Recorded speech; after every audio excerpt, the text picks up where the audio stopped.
بسم اللہ الرحمن الرحیم۔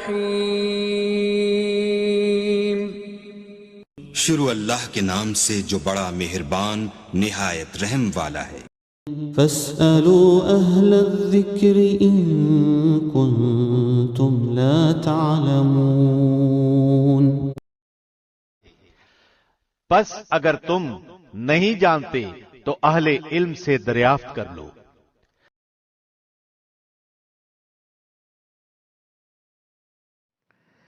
اکوڑا کھٹک سے بھائی ذیشان منیر صاحب نے سوال پوچھا ہے۔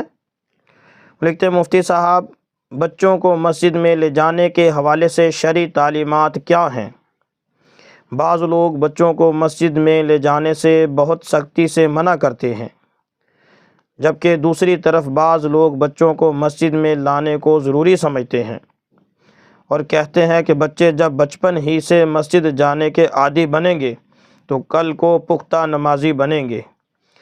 میں تعلیم کے سلسلے میں لاہور تھا، جس مسجد میں میں نماز پڑھنے جاتا تھا وہاں اکثر یہی جھگڑا سنتا تھا۔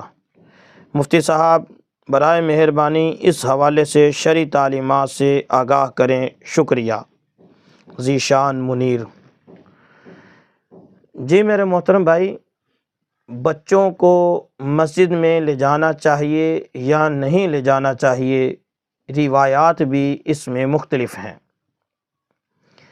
بعض احادیث اگرچہ وہ کمزور بھی ہیں، بعض احادیث سے ممانعت ملتی ہے، بعض میں لے جانے کی اجازت بھی معلوم ہوتی ہے، تو دونوں کی تطبیق بٹھائی جا سکتی ہے۔ پہلے میں ایک ممانعت والی حدیث جو عام طور پر عوام پیش بھی کرتے ہیں، میرے پاس سنن ابن ماجہ ہے،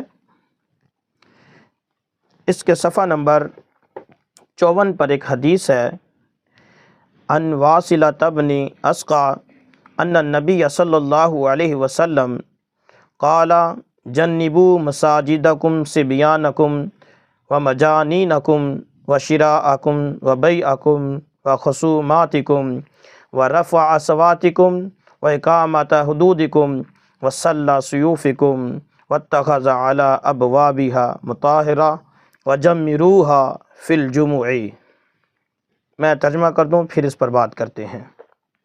واصلہ بن اسقع رضی اللہ تعالی عنہ سے روایت ہے، وہ فرماتے ہیں ان نبی صلی اللہ علیہ وسلم قال کہ بے شک نبی کریم صلی اللہ علیہ وسلم نے ارشاد فرمایا، جنبوا مساجدکم صبیانکم ومجانینکم، کہ اپنی مسجدوں کو بچوں سے اور پاگلوں سے بچاؤ۔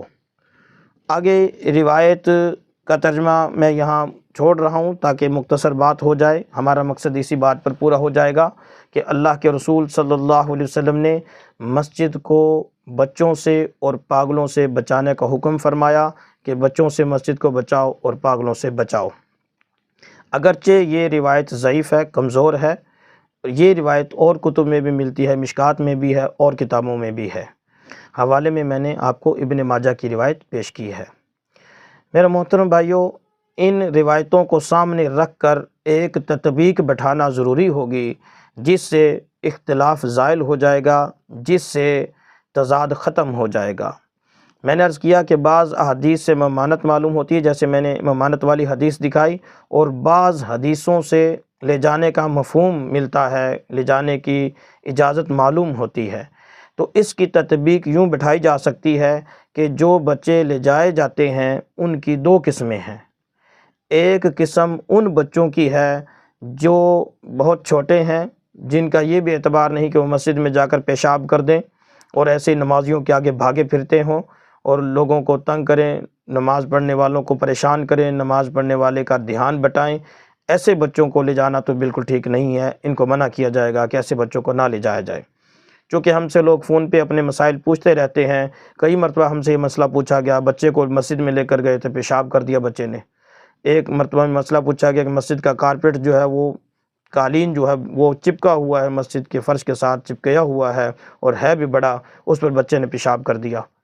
تو ایسی نوبت آنے سے پہلے یہ نہ کر لیں کہ ہم ایسے چھوٹے بچے کو لے کے ہی نہ جائیں۔ جو حدیث یہ جو ہے، اس حدیث کا جو اس پر معمول کریں گے کہ اس سے مراد وہ بچے ہیں جو بہت زیادہ چھوٹے ہیں، جو پیشاب کرنے کا جن کا اعتبار نہیں، مسجد کو خراب کرنے کا اعتبار نہیں، نمازیوں کو پریشان کرتے ہیں، یہ تو ایسے بچوں کو تو نہ لے جایا جائے۔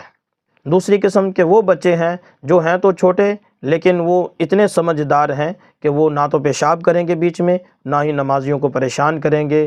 بعض علماء نے اس کا ایک تخمینہ بھی لگایا ہے کہ عام طور پر 7 سال کا جو بچہ ہے وہ اس سے یہی ہے کہ وہ پیشاب وغیرہ نہیں کرے گا اور نمازیوں کو پریشان بھی نہیں کرے گا، تو لہٰذا 7 سال کے سے کم بچہ وہ اس سے گریز کیا جائے، اور جو 7 سال سے زیادہ ہے اس کو لے جایا جائے، اس میں کوئی حرج نہیں۔ اس میں یہ حکمت سامنے رکھی جائے کہ بچے کو جب ہم مسجد میں لے کے جائیں گے تو بچہ نماز کا عادی بنے گا، مسجد میں جانے کا عادی بنے گا، بالکل ٹھیک ہے، لیکن اس کا اطلاق چھوٹے بچے پر نہ کیا جائے، جو بالکل چھوٹا ہے اس پر اس کا اطلاق نہ کیا جائے، اس پر اس حکمت کو نہ تھوپا جائے، وہاں یہ حکمت نہیں، وہاں نہ لے جانا حکمت ہے۔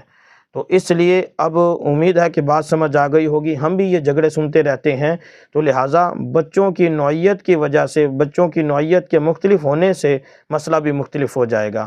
نہ ہی مطلقاً یہ کہہ سکتے کہ بچے کو لے جانا منع ہے، نہ ہی مطلقاً یہ کہہ سکتے کہ ہر بچے کو لے جایا جائے۔ لہٰذا بچے کی نوعیت کو دیکھیں، جس بچے سے مسجد کے خراب ہونے کا اندیشہ ہو، نمازیوں کی نماز خراب ہونے کا اندیشہ ہو، اس کو نہ لے جایا جائے، اور جس بچے سے یہ اندیشہ نہ ہو اس کو لے جایا جائے۔ اس کو لے جانے میں اس حکمت کو مد نظر رکھا جائے کہ انشاءاللہ یہ کل کو پختہ نمازی بنے گا۔ امید ہے کہ بات سمجھ آ گئی ہوگی۔ دونوں طرف کے حضرات کو سوچنا چاہیے، جو اس میں لے جانے میں شدت کرتے ہیں ان کو بھی چاہیے کہ وہ اپنی شدت میں کمی کریں، اور جو منع کرنے میں شدت کرتے ہیں ان کو بھی سوچنا چاہیے کہ منع کرنا ہے، روکنا کن بچوں کو ہے اور کن بچوں کو نہیں روکنا۔